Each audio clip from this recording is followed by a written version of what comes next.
So the first question we're always asked by vendor when we agree to the sale of a property is, what documentation do I need in order for the sale to go through without issue?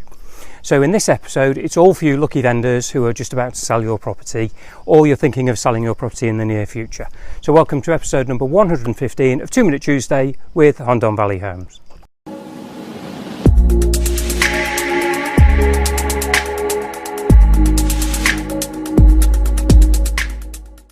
So let's imagine you've just sold your villa, and in order for your lawyer to act efficiently on your behalf and for the conveyancing of the property to go through smoothly, you'll need the following documentation to present to your lawyer at the first meeting that you have with them following the agreeing of the sale itself. So the first thing is your deeds. So they're known as the escritura here in Spain, and this is the bound document that you would have been given when you bought the property initially.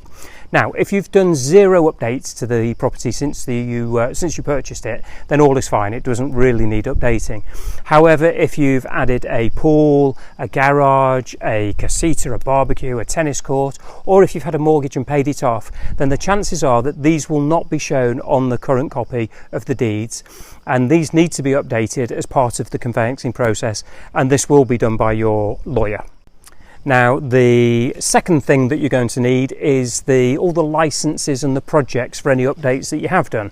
So if you have added a swimming pool, for example, or you built a garage or a garden shed or a casita or what have you, then you're going to need all the documentation that you would have obtained in order to build these extensions, pools, garages, etc.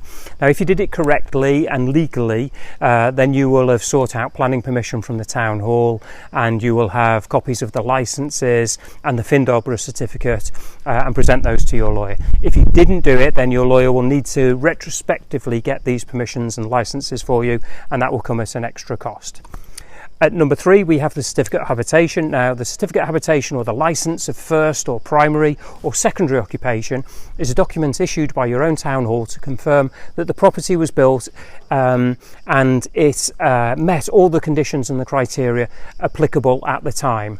Now, these certificates have got either a 5-year or a 10-year lifespan on them, and so if you haven't renewed one, which you're not expected to do, then you will need to apply for a new one if the expiration date has passed on that one. At number 4, we've got your council taxes. Now, you need to have copies of your most recent council taxes, which are commonly known as the SUMA or the IBI.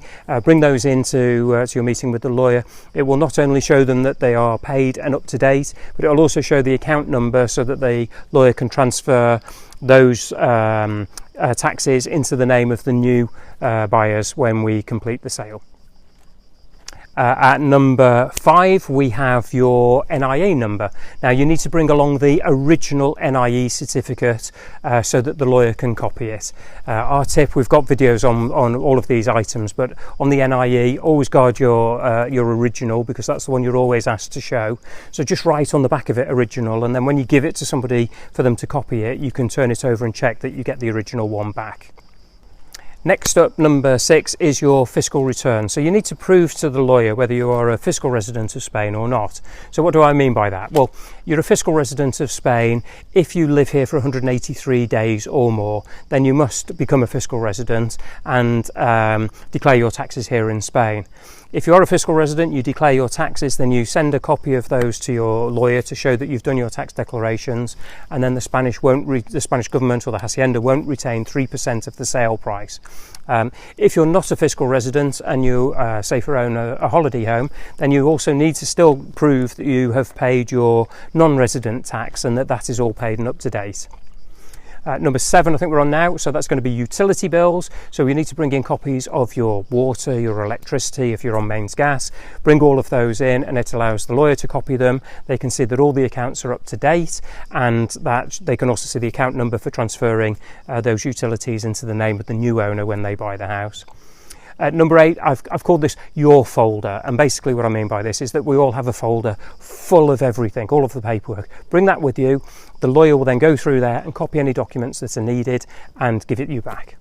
And basically that's it for this episode. We've given you all the information that you need as to require the documents that are required.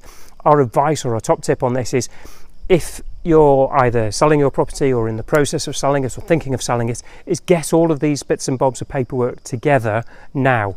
It's a lot better to do it now than maybe when potential buyers are involved and lawyers are involved and there's a panic in order to provide the documentation.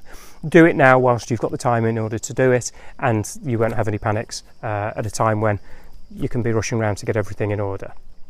And basically that's it for this week's episode. Another short and sweet one. We're trying to keep them a little bit more concise at the moment. So once again, thank you for taking the time to watch. My details should be on the screen at the moment, so if you've got any questions or queries about buying, selling, anything to do with it, please feel free to drop me a line, and I'll be happy to help out with you.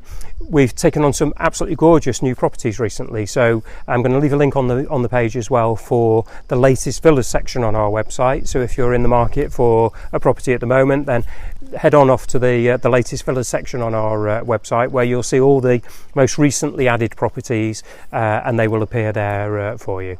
So that's it for this week's episode. We'll look forward to seeing you for the next one. Thank you for taking the time for watching, and from a glorious Hondón on a very warm day here in October, we look forward to seeing you for the next episode. Until then, adios.